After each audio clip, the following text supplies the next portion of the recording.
오늘 우리에게 주시는 하나님의 말씀은 예레미야 6장 16절에서 21절 말씀입니다. 나 주가 말한다. 나는 너희에게 일렀다. 가던 길을 멈추어서 살펴보고 옛 길이 어딘지 가장 좋은 길이 어딘지 물어보고 그 길로 가라고 하였다. 그러면 너희의 영혼이 평안히 쉴 곳을 찾을 것이라고 하였다. 그런데도 너희는 여전히 그 길로는 가지 않겠다고 하였다. 나는 또 너희를 지키려고 파수꾼들을 세워놓고 나팔 소리가 나거든 귀담아 들으라고 가르쳐 주었으나 너희는 귀담아 듣지 않겠다고 하였다. 뭇 민족아 들어라. 온 회중아 똑똑히 알아두어라. 내 백성에게 어떤 일이 일어날지를 보아라. 땅아 너도 들어라. 내가 지금 이 백성에게 재앙을 내린다. 그들이 이처럼 사악한 생각을 하였으니 이것은 그들이 받아 마땅한 벌이다. 그들이 나의 말을 귀담아 듣지 않으며 나의 율법도 무시하였기 때문이다. 스바에서 들여오는 향과 먼 땅에서 가져오는 향료가 나에게 무슨 소용이 있느냐? 너희가 바치는 온갖 번제물도 싫고 온갖 희생 제물도 마음에 들지 않는다.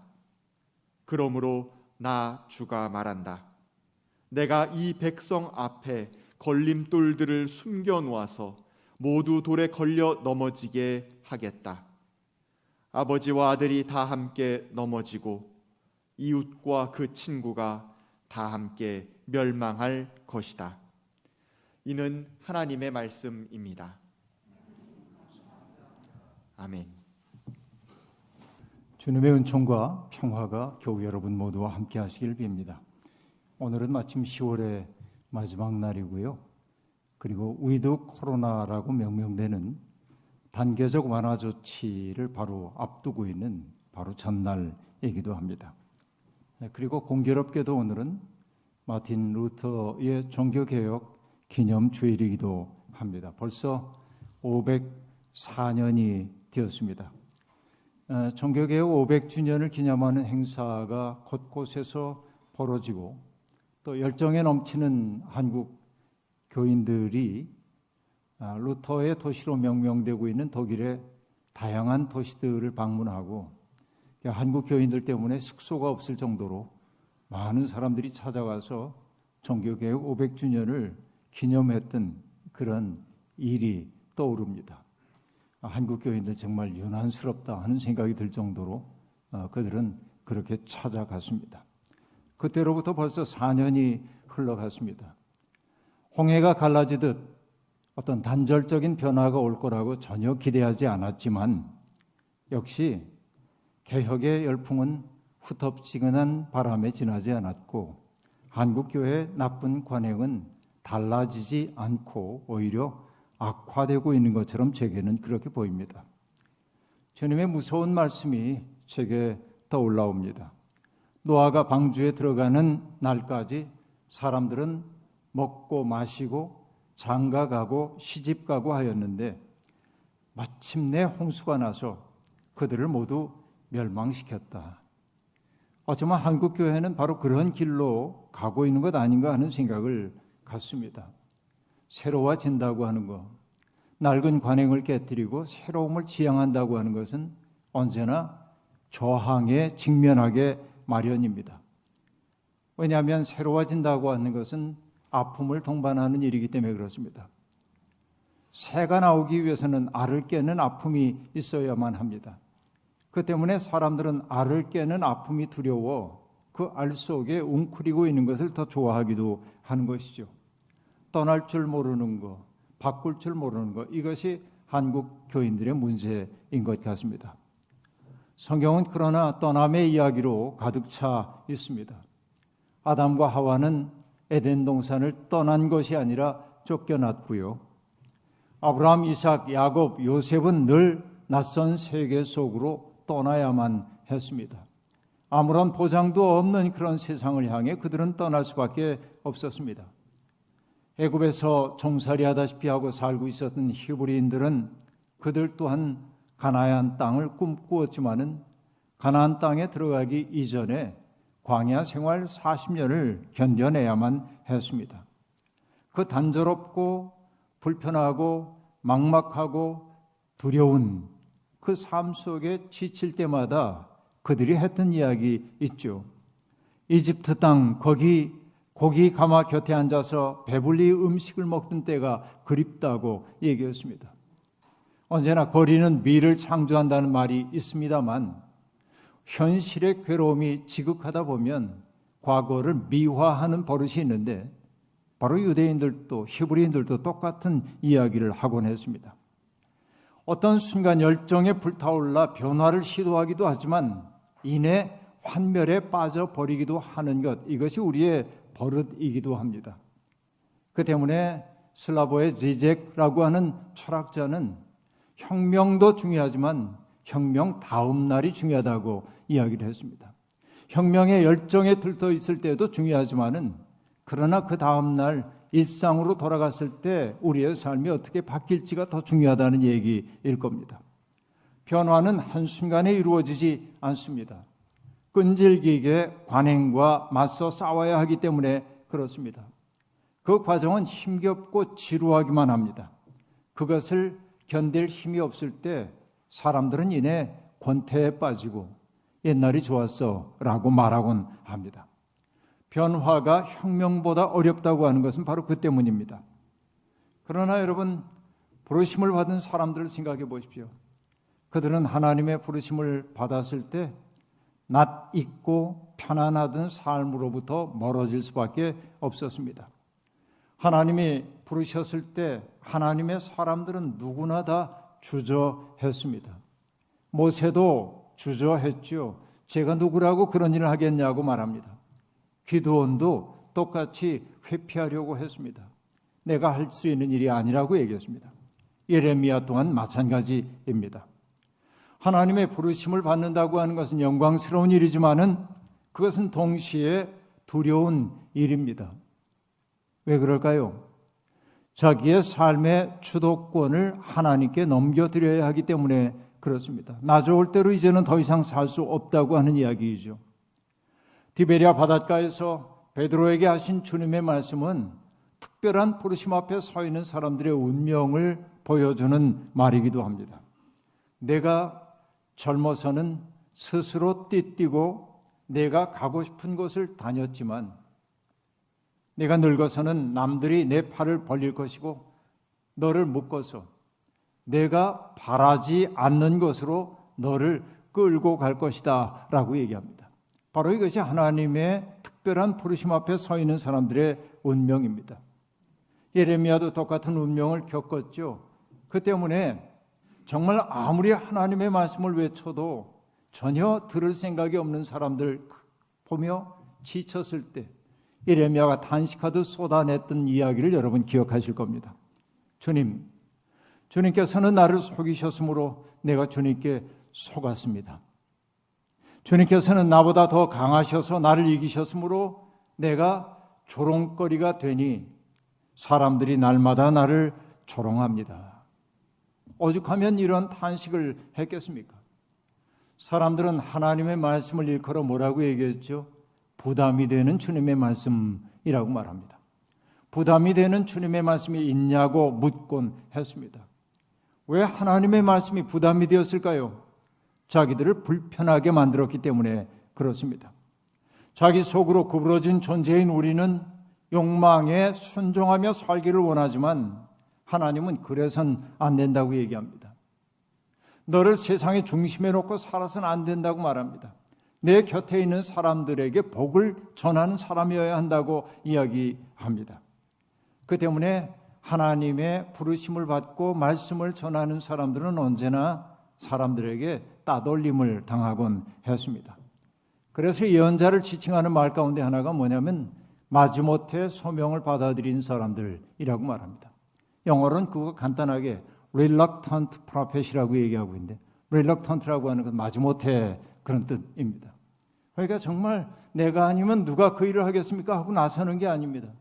하나님의 부름을 받는다는 것은 회피하고 싶은 일인 거예요. 그래서 reluctant prophet입니다. 그건 너무나 고통스러운 일이기 때문에 그렇습니다. 여러분, 타락한 중세 가톨릭 교회의 실상을 폭로했던 마틴 루터를 보고 사람들은 뭐라고 얘기했냐면, 가톨릭 당국자들은 주님의 포도밭을 허무는 멧돼지라고 얘기했습니다.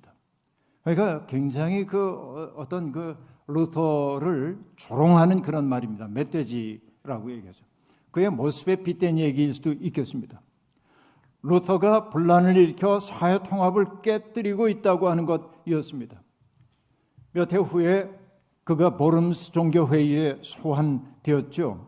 그리고 그곳에서 그는 황제로부터 명령을 받습니다. 지금까지 그대가 썼던 모든 신학적 진술들이 잘못되었음을 인정하고 그것들을 철회하라고 그렇게 요구를 했습니다.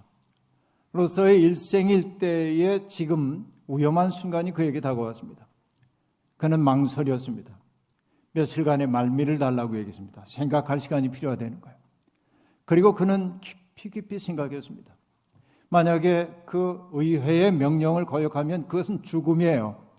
자기의 죽음으로 귀결될 수밖에 없습니다. 그러나 그들의 명령에 따라 자기의 양심을 내려놓고 취소한다고 얘기하면 자기의 영적 죽음인 거예요. 이걸 선택해도 저걸 선택해도 죽을 수밖에 없어요.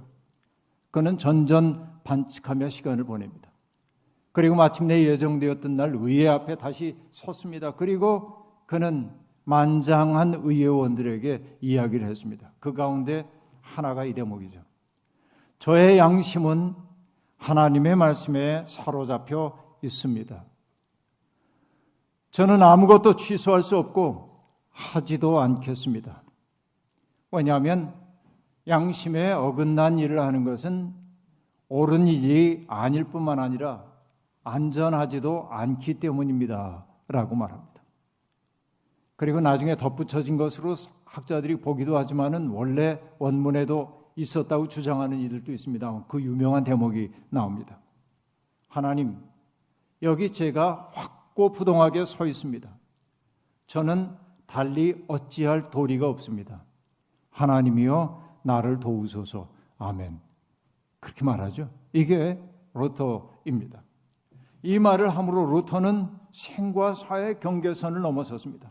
자기 안전을 포기했습니다. 자기의 양심, 신앙적 양심을 지키기 위해 스스로를 먹잇감으로 내던져 주었던 것입니다. 그는 더 이상 자기의 행동이 안전한지를 묻지 않았습니다. 그는 더 이상 자기의 행동이 자기에게 이익을 가져올 것인지를 묻지 않았습니다. 오직 그는 하나님의 말씀에 매인 사람이 되어 살기로 작정합니다. 신앙은 이처럼 모험입니다. 그러나 여러분, 루터가 모든 일에서 오류가 없는 사람이었다고 생각하면 안 됩니다. 그도 또한 사는 동안 수많은 오류를 범하며 살았습니다. 정말 루터의 삶 속에 오류들이 많이 있었죠. 그러니까 여러분, 세상에 어떤 사람도 모든 시대에 통용될 수 있는 기준을 품고 사는 사람은 아무도 없다고 얘기할 수 있습니다. 그 유명한 철학자인 플라톤이나 아리스토텔레스 같은 사람도 여성들을 비하했습니다. 노예를 인간 이하로 바라봤던 것이죠. 그러니까 모든 사람들은 그 시대의 한계 속에서 사고해요. 실수가 많은 것이 인간입니다. 그러나 여러분, 그 때문에 우리가 말할 수 있는 것도 있죠. 자기가 오류를 범할 수도 있다는 사실을 받아들이는 사람이야말로 계몽된 사람이다. 나는 이게 옳다고 생각하지만 그러나 그릇될 수도 있다는 사실을 받아들일 때 비로소 대화가 시작되는 것이지요. 여러분, 롤런드 베인튼이라고 하는 학자는 미국에서 공산주의자들을 색출하는 맥카티 선풍이 일고 있을 때 그 시기에 마르틴 루터라고 하는 대작을 썼습니다. 맥카티 선풍이라는 게 뭐예요? 나는 옳고 너는 그르다고 하는 근본주의적 신념을 바탕으로 사람들을 재기 시작하던 때입니다. 롤런드는 그 마르틴 루터라고 하는 그 책을 쓰면서 루터가 자기의 마음을 끈 것이 두 가지라고 얘기를 해요.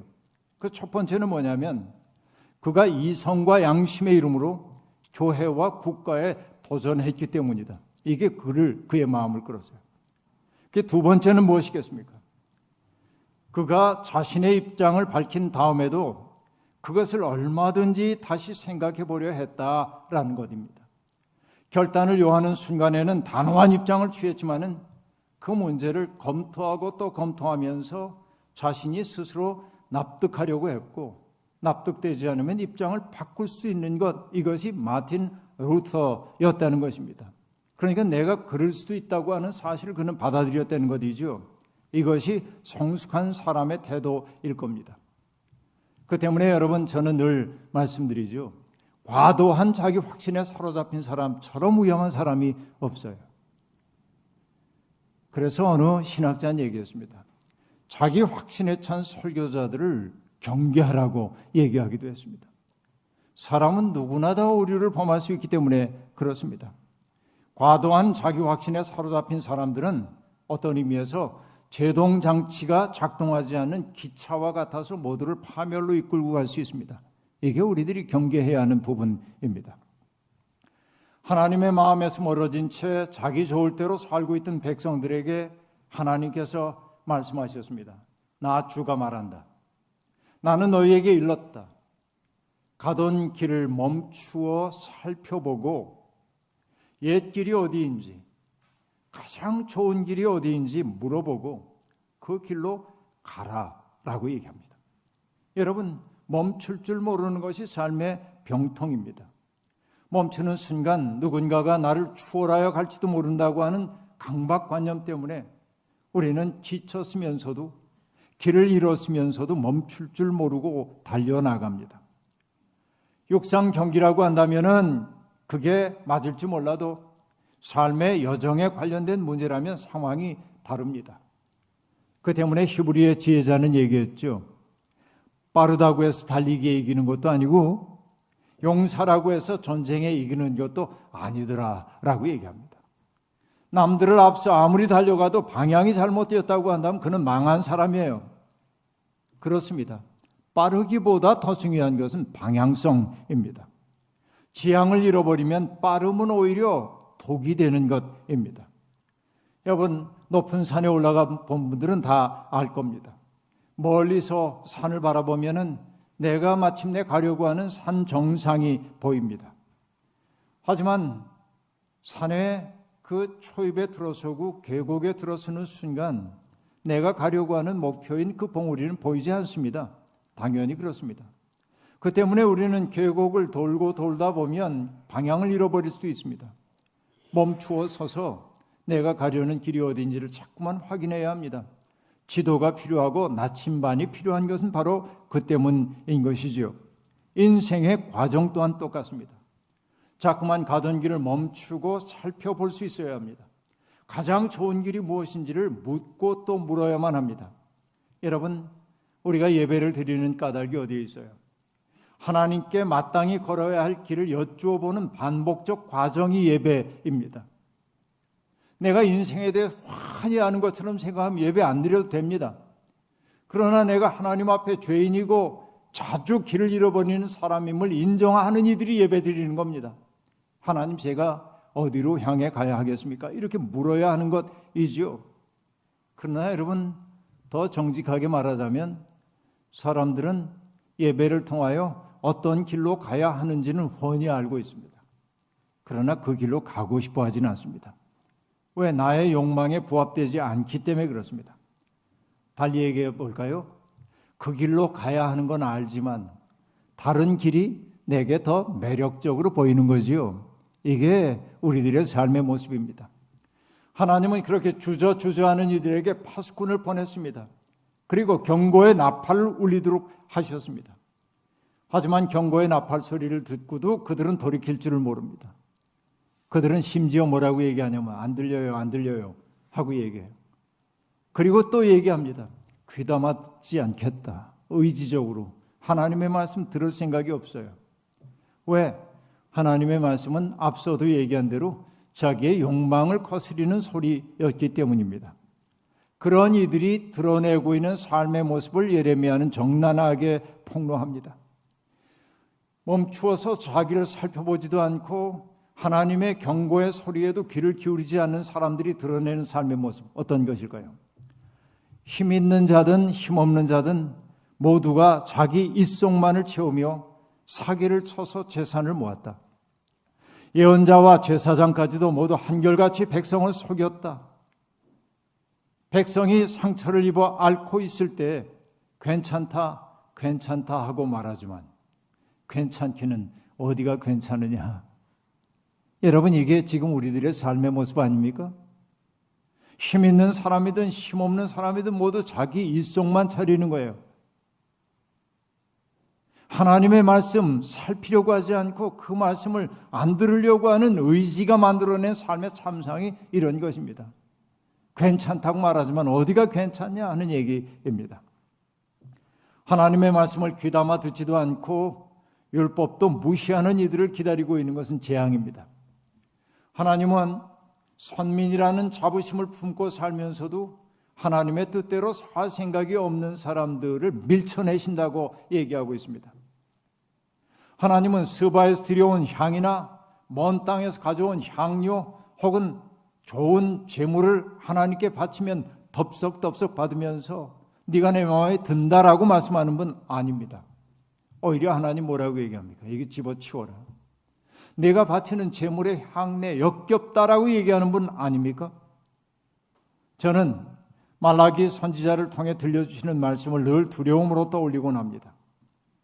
너희 가운데서라도 누가 성전 문을 닫아 걸어서 너희들이 내 제단에 헛된 불을 피우지 못하게 하면 좋겠다. 나는 너희들이 싫다. 나 만군의 주가 말한다. 너희가 바치는 제물도 이제 나는 받지 않겠다. 여러분, 바로 이것이 어쩌면 오늘 우리의 현실인지도 모릅니다.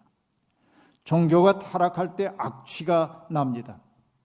여러분, 이제 내일부터 우리도 코로나로 간다고 하니까 도처에서 코로나19 시대의 교회에 대한 논의가 활발합니다. 근데 어떤 논의를 해도 결론은 다 비슷비슷하게 날 수밖에 없습니다. 교회를 회복하는 일도 중요하지만 교회가 그리스도의 몸이라고 하는 근본적 사실을 늘 상기하지 않으면 우리는 제자리를 맴돌 수밖에 없습니다. 곰곰이 지난 2년을 돌이켜 생각해 봤습니다. 코로나19는 하나님께서 우리에게 주신 마지막 기회예요. 멈춤 신호예요. 지금처럼 살면 안 돼 라고 하는 걸 무섭게 보여주고 있어요. 기후가 붕괴하고 있는 이 시대의 징조를 지금 우리에게 보여주고 있는 멈춤 신호가 바로 코로나19라는 거예요. 이것은 우리를 대단히 핍절하게 만들었지만, 고통스럽게 만들었지만은, 그러나 귀 밝은 눈으로 들어보면 지금 이대로 살면 안 된다라고 하는 경고의 메시지가 그 속에 담겨 있음을 알 수 있습니다. 그것은 동시에 여러분 어떻습니까? 하나님께서 우리에게 말씀하시는 거예요.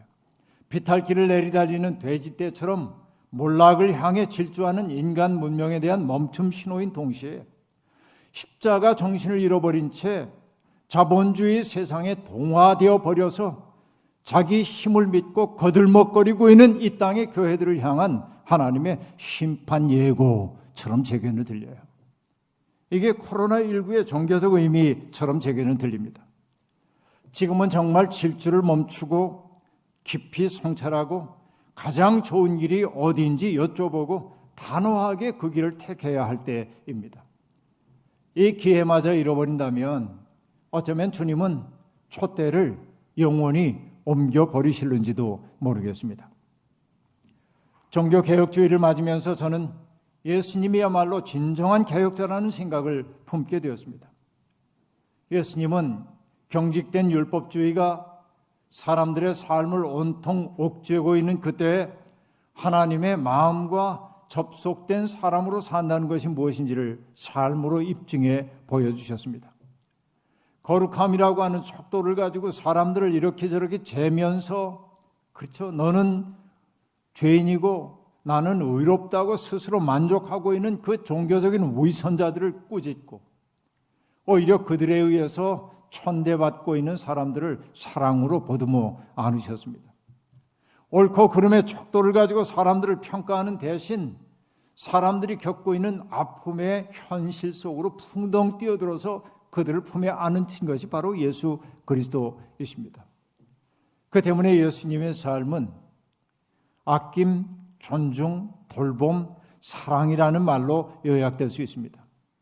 우리가 정녕 예수를 믿는 사람이라고 한다면 우리의 삶 속에서 바로 그것이 나타나야 합니다. 누군가를 정말로 아끼고 존중하고 돌보려 하는 마음이 있어야 하고 사랑으로 품어 안을 수 있어야 합니다. 그러나 오늘의 기독교인들은 가시처럼 누군가를 찌르고 있을 때가 더 많은 것 같습니다. 이것이 정말 안타까운 일입니다.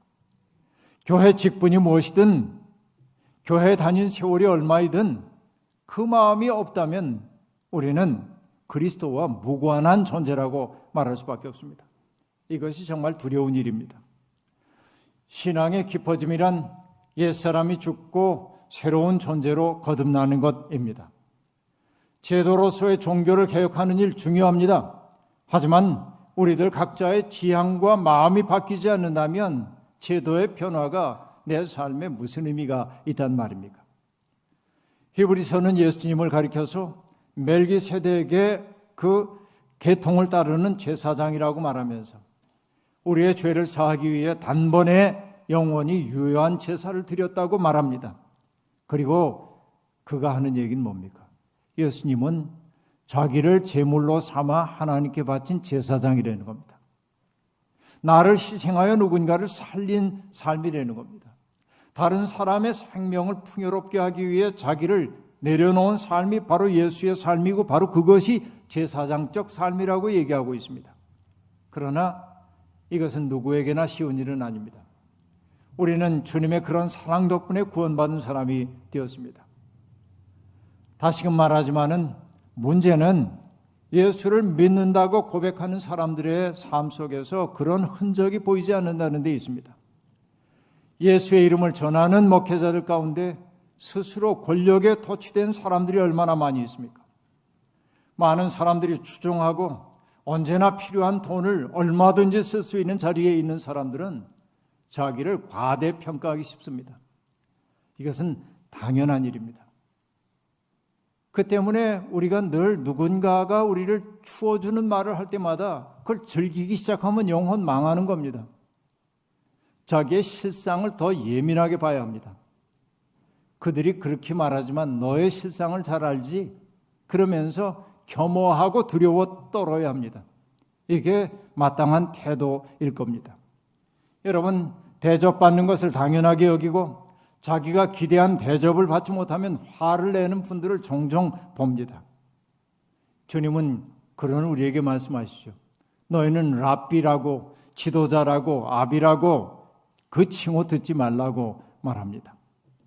어쩔 수 없이 사람들의 시선에 자주 노출되는 사람일수록 자기 본분을 잊지 않기 위해 정신 차려야 합니다. 주님은 당신을 붙잡아 왕으로 삼으려는 사람들 대중들을 피해서 한적한 곳으로 가곤 했습니다. 대중들의 칭찬이 때때로 우상이 되는 그런 첩경이 되기도 한다는 사실을 우리는 늘 생각해야 합니다. 앞서도 말씀드린 것처럼 마르틴 루터는 필요할 때 확고한 의지를 가지고 결단하고 과감하게 행동했지만 늘 돌이켜 생각해 보곤 했습니다. 어떤 경우에도 오류에 빠지지 않는 사람은 없습니다. 그렇게 우리는 늘 조심해야 합니다. 겸손하게 하나님의 뜻을 여쭙고 또 여쭈어야 합니다. 주님은 이 땅에 사시는 동안 장벽 철폐자로 사셨습니다. 사람들을 가르고 그리고 차별하는 그 담들을 무너뜨려 이전에는 결코 만날 수 없던 사람들이 만나 사랑의 관계를 만들어 가도록 하셨습니다. 담을 쌓아 올리고 담 저편에 있는 사람들을 혐오하면서 주님을 사랑한다고 말하는 것은 자기 기만일 뿐입니다. 한국 교회에 희망이 있냐고 제법 음울한 목소리로 제게 묻는 이들이 많이 있습니다. 그때마다 제가 하는 말이죠. 희망은 발이 없어서 누군가가 어깨에 메고 오지 않으면 없는 거라고 얘기합니다. 그 얘기는 뭡니까? 희망이 있냐고 묻지 말고 그대가 희망이 되라고 하는 말 아닙니까?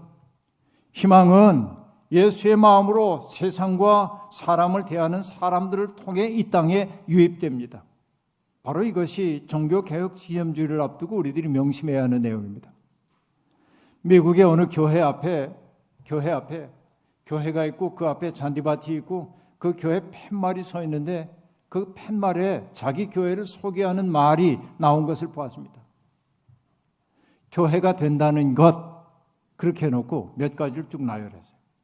가난한 사람 돌보기, 다양성 받아들이기, 인종주의에 저항하기, 기후 위기와 맞서 싸우기, 자주 용서하기, 하나님 사랑, 무력한 이들 속에 힘을 불어넣기, 자원 나누기, 이 생을 즐기기.